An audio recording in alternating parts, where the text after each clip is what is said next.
ఏం తింటావు? ఇది ఏంటది? ఏంటది? ఈ చాక్లెట్ అంటే పేరు తెలుసు. ఈ చాక్లెట్ పేరు క్యాండీ మ్యాన్. Candy man. తింటావా? ఓకే. ఇప్పుడు అంటే నా పాకెట్లో పెట్టేసుకుంటా. Okay, very good.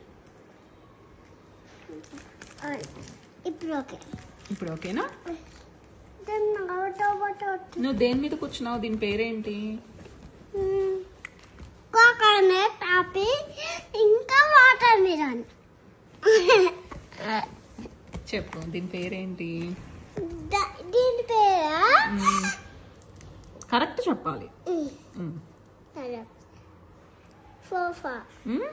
సోఫా. ఏంటమ్మా? ఇటు తిరుగు. సోఫానా? భలే చెప్పావే. కరెక్టేనా? కరెక్ట్ నా? నువ్వు ఏ చెప్తే అదే. ఓకేనా? కరెక్ట్.